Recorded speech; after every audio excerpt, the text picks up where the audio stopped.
Hello प्यारे बच्चों, कैसे हैं आप सब लोग। आशा कर रहा हूं कि आप सब लोग सही होंगे और मस्त होंगे। प्यारे बच्चों, हमने चैप्टर 4 को स्टार्ट किया था और चैप्टर 4 में हमने एक वीडियो बना डाली है। ठीक है, तो एक्सरसाइज 4.4 का हमने यहाँ पे कुछ क्वेश्चंस किए हैं और आइए चलते हैं अब नए क्वेश्चंस को देखते हैं क्या है इम्पोर्टेंट। आज का जो वीडियो है काफ़ी इम्पोर्टेंट होने वाली है क्योंकि इससे क्वेश्चन आता ही आता है बोर्ड एग्जामिनेशन में। इक्वेशन को कैसे सोल्व करते हैं आइए देखते हैं। डिटर्मिनेंट की मतलब मैट्रिक्स फॉर्म में अगर कोई इक्वेशन बनी है तो उसको कैसे सोल्व करते हैं। नेक्स्ट केयर पाठशाला में एक बार फिर से आप सभी का स्वागत है। ये आपकी अपनी पाठशाला है। हमने क्वेश्चन यहाँ पे कुछ किए थे और आज हम करने वाले हैं क्वेश्चन नंबर 12। आइए देखते हैं कैसे करते हैं इस तरह के क्वेश्चन को। तो यहाँ पे ये सिस्टम ऑफ लीनियर इक्वेशन दी गई है, इसको हम मैट्रिक्स मेथड से किस तरह से सोल्व करते हैं। जैसे ये तो एक्स वाई जेड वेरिएबल है, इनकी वैल्यू हमें यहाँ पे निकालनी होती है। आइए देखते हैं कैसे करते हैं। तो मैट्रिक्स ए को किस तरह से बनाते हैं। मैट्रिक्स ए को कुछ इस तरह से बनाते हैं। आइए देखते हैं मैट्रिक्स ए क्या बनेगा। एक्स का जो कोफिशिएंट है वो क्या है, यहाँ पे 1, और वाई का कोफिशिएंट क्या है, यहाँ पे -1 फर्स्ट इक्वेशन में, और फर्स्ट इक्वेशन में जेड का कोफिशिएंट क्या है 1। सेकेंड इक्वेशन में वाई कोफिशिएंट क्या है 2, और वाई एक्स का कोफिशिएंट 2 है और वाई का कोफिशिएंट है 1, और जेड का है -3। इस तरह से इनको लिखते जाएंगे। फिर थर्ड इक्वेशन में 1 है और वाई का 1 है और जेड का 1 है। तो इस तरह से ये हमारी मैट्रिक्स ए बन चुकी है। एक्स क्या होगा, एक्स की वैल्यू कुछ इस तरह से लिखी जाएगी। चूंकि ये वेरिएबल की फॉर्म में आते हैं तो ये इसका बनेगा हमारा कॉलम मैट्रिक्स एक्स वाई और जेड, एक्स वाई और जेड इस तरह से बनेगा। और बी मैट्रिक्स हमारा क्या होगा, जो इसके इक्वल में लिखे हैं बस इसको कॉलम मैट्रिक्स में लिख देना है आपको। बी की वैल्यू क्या हो जाएगी 4, और ये क्या है 0 एज इट इज, और ये क्या है 2। मतलब अगर हम इस तरह से कोई मैट्रिक्स लिखें ए एक्स इक्वल्स टू, इक्वेशन की फॉर्म में लिखें ए एक्स इक्वल्स टू बी, तो ये इस तरह की ही इक्वेशन बनती जाएंगी 1 बाई 1। ठीक है, एक्स को इससे मल्टीप्लाई करेंगे ए से और इक्वल्स टू बी करेंगे तो वो कुछ इस तरह से आएगा। फिर यहाँ से ए इनवर्स से मल्टीप्लाई कर देंगे तो एक्स इक्वल्स टू क्या आएगा, ए इनवर्स इंटू बी। तो इससे हमारी वैल्यू आएगी। ये इक्वेशन आपको याद रखनी है। ठीक है, तो सबसे पहले क्या फाइंड करना है, हमें ए इनवर्स फाइंड करना है। ए इनवर्स क्या होता है उसका फॉर्मूला आप यहाँ पे राइट कर लीजिए। ए इनवर्स इक्वल्स टू क्या होता है 1 ओवर डिटर्मिनेंट ए और इनटू एड ज्वाइंट ए। सारी चीजें निकालने को हम बताएंगे, आप कायदे से बस देखते रहिए। एड ज्वाइंट ए निकालने के लिए हमें मैट्रिक्स ए के कोफैक्टर चाहिए। सबसे पहले तो माइनर चाहिए, फिर उसके कोफैक्टर निकालते हैं। हम कोफैक्टर को सीधे ही निकाल के बताएंगे किस तरह से निकालेंगे। चलिए, अगर मैं कोफैक्टर मैट्रिक्स निकालता हूँ, कोफैक्टर को मैं A11 से भी नोट करूँगा और C11 से भी नोट करूँगा, तो यहाँ पे मैं C11 मतलब इसके लिए मैं कोफैक्टर मैट्रिक्स निकाल रहा हूँ। तो C11 है यानी -1 की पावर 1 + 1, चूँकि ये C11 है इसको मैं बोलता हूँ Aij, आई की वैल्यू 1 और j की वैल्यू 1। ये Aij मतलब A11 A12 A13 A21 A22 A23 A21 A31 A32 A33 ऐसे लिखेंगे इनको। ठीक है, तो यहाँ पे क्या हो जाएगा, किसके लिए निकाल रहा हूँ, इसके लिए।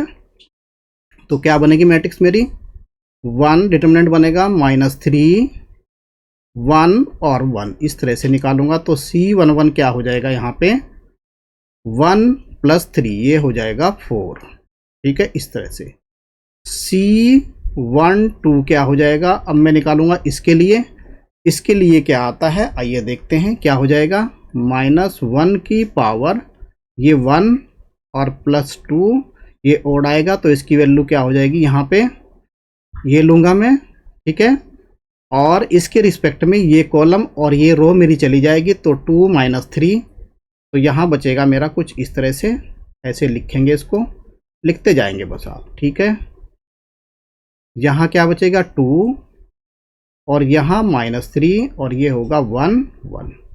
तो इसका क्या आएगा, इसका आ जाएगा माइनस और ये 2 + 3, 2 × 1 और माइनस, और ये हो जाएगा माइनस, सॉरी ये हो जाएगा माइनस, इनकी मल्टीप्लाई माइनस होगी तो माइनस माइनस प्लस होगा, तो प्लस कितना हो जाएगा 3, तो ये आएगा मेरे -5, ये कितना आएगा -5, ठीक है।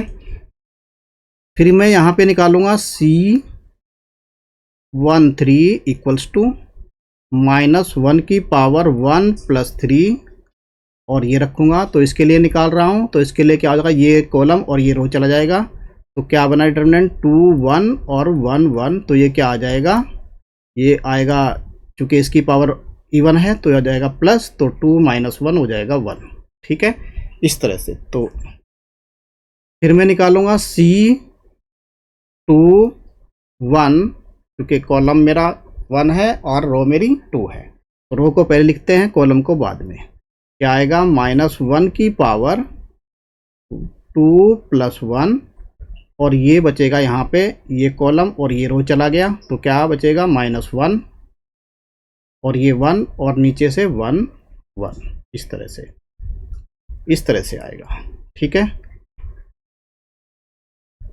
तो बाकी सभी वैल्यूज में लिखता जाऊंगा माइनस, और ये हो गया -1 इंटू -1 कितना हो गया +2, तो ये आ जाएगा +2, ये कितना हो जाएगा प्यारे बच्चों +2। आई होप आपको बातें समझ में आई होगी। ऐसे ही यहाँ पे निकालूंगा मैं C22, सेम इसी तरह से C22 कितना हो जाएगा, -1 की पावर 2 + 2 कितना हो जाएगा 4, और ये 2 2 है तो ये कॉलम और ये रो चला गया, तो 1 1, तो 1 - 1 ये हो जाएगा आपका 0, तो ये कितना हो जाएगा इंटू 0, तो वैल्यू कितनी आएगी इसकी 0 के बराबर आएगी, तो वैल्यू कितनी आएगी 0। C22 कितना आएगा 0, C23 कितना आएगा यहाँ पे 23 यानी -1 की पावर 5, और ये क्या आएगा यहाँ पे, ये आएगा 3 1 सॉरी,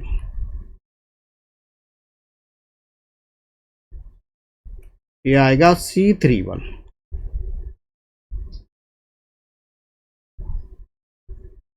तो ये हो जाएगा 4, ठीक है, 31 कितना हो गया 4, तो ये कितना हो जाएगा, इसकी पावर आउट हो जाएगी, तो कितना बचेगा यहाँ पे -1, और ये कितना होगा, ये बचेगा माइनस, यहाँ से आएगा ये कॉलम और ये रो चला गया, तो क्या बचा हमारे पास +3 - 1, +3 - 1 कितना हो जाएगा 3 - 1, यानी ये आ गया आपका 2। इसी तरह से निकालेंगे C32,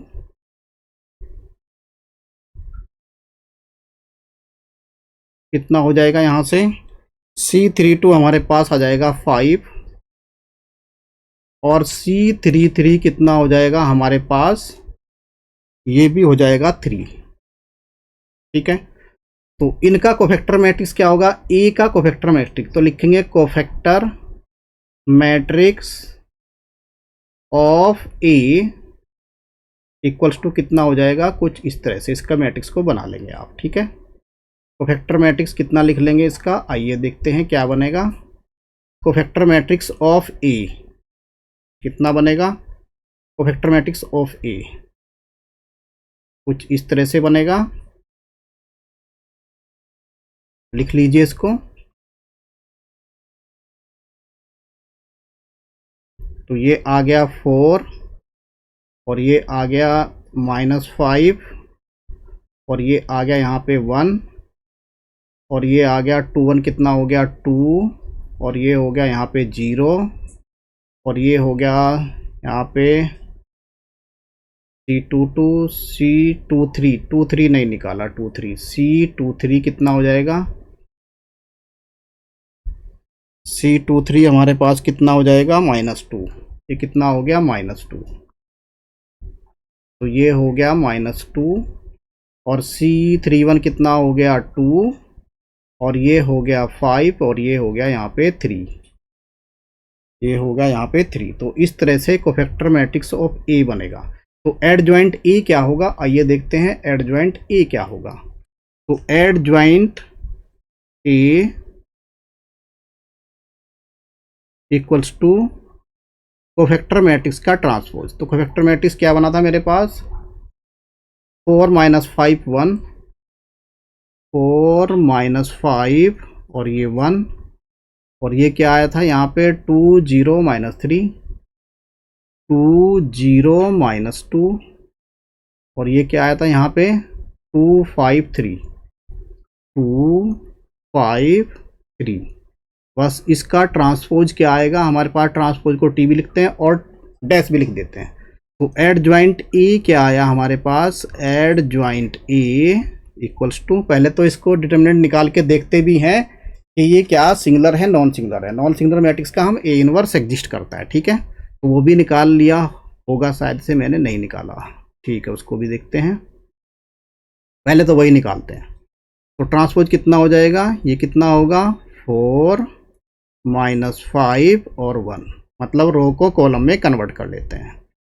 फिर ये कितना हो जाएगा 2 0 - 2, और ये कितना होगा 2 5 और ये 3 हो जाएगा, ठीक है। इस तरह से एडजॉइंट ए निकाल लिया हमने। डिटर्मिनेंट ए निकाला, नहीं निकाला, तो डिटर्मिनेंट ए निकाल लीजिए। डिटर्मिनेंट ए क्या होगा वही निकाल लेते हैं। डिटर्मिनेंट ए, इसको एक्सपेंड करेंगे तो कितना आ जाएगा, तो ये तो 4 आ गया, तो ये तो प्लस आएगा, तो 4 आ गया यहाँ पे, और -1, तो -1 रखेंगे यहाँ पे, इंटू -1, ये रो गया ये कॉलम गया, तो ये कितना आएगा, यानी 1 2 कितना आया था -5, तो ये आ जाएगा -5, और ये प्लस, और ये 1, और ये कितना आया, ये रो ये कॉलम, ये रो ये कॉलम गया, तो कितना बचा 2 - 1, तो ये आ गया 1। तो यहाँ पे कितना आया था 4 + 1, ये आया 10, कितना आया हमारे पास 10। तो 10 चूंकि 0 के बराबर नहीं है, तो इसलिए नॉन सिंगुलर मैट्रिक्स है और इसका ए इनवर्स एग्जिस्ट करता है। तो आइए ए इनवर्स क्या होगा, ए इनवर्स इक्वल्स टू क्या था हमारे पास, ए इनवर्स इक्वल्स टू क्या आ जाएगा 1 / डिटर्मिनेंट ए और एडजॉइंट ए। तो लिखिए ए इनवर्स क्या हो जाएगा हमारे पास इक्वल्स टू 1/10, क्योंकि डिटर्मिनेंट ए कितना है 10 है हमारे पास, और एडजॉइंट ए की वैल्यू ये लिख दीजिए यहाँ पे, ठीक है। एडजॉइंट ए मैट्रिक्स क्या हो गया हमारे पास कुछ इस तरह से 4 2 2 -5 0, और ये 5, और ये 1, और ये -2, और ये आया 3, इस तरह से।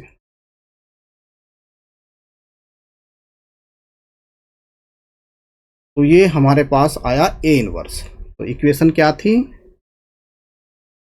इक्वेशन कुछ हमारे पास ऐसी थी,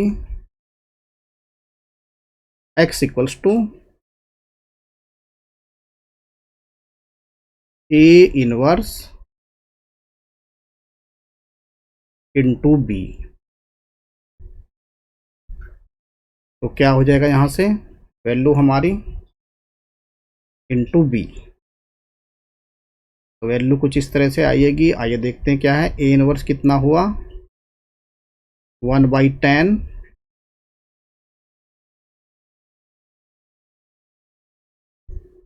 ये मैट्रिक्स रख देंगे यहाँ पे, ये 4,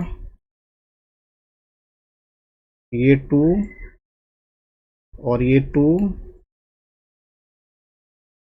ये -5 0 5 1 -2, और ये 3, और मैट्रिक्स बी से इसे क्या करेंगे मल्टीप्लाई कर देंगे। मैट्रिक्स बी हमारे पास क्या है, आइए देखते हैं क्या है,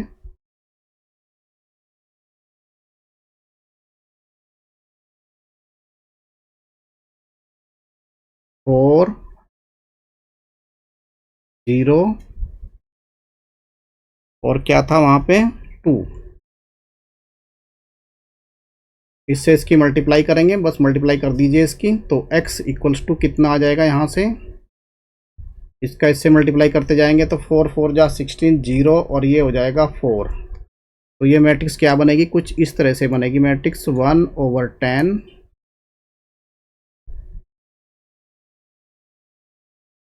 इस मैट्रिक्स की इसके साथ मल्टीप्लाई, तो 4 4 जा 16 प्लस 4 कितना आ गया 20 और इसका -20 और ये +10 कितना हो जाएगा, -20 + 10 कितना हो गया -10 और इसका इसके साथ 4 और +6 कितना हो गया 10। तो ये कितना आ गया x equals to, x matrix क्या है हमारे पास, एक्स मैट्रिक्स है x y और ये z, इस तरह से ये मैट्रिक्स है हमारे पास। और यहाँ पे जो इसको डिवाइड करेंगे तो ये मैट्रिक्स क्या बनेगी हमारे पास, कुछ इस तरह से, ऊपर से क्या बचा 2 और ये -1 और ये 1। तो इस तरह से x की वैल्यू क्या हो गई, x की वैल्यू 2 और y की वैल्यू कितनी आई हमारे पास -1 और z की वैल्यू हमारे पास कितनी आई 1।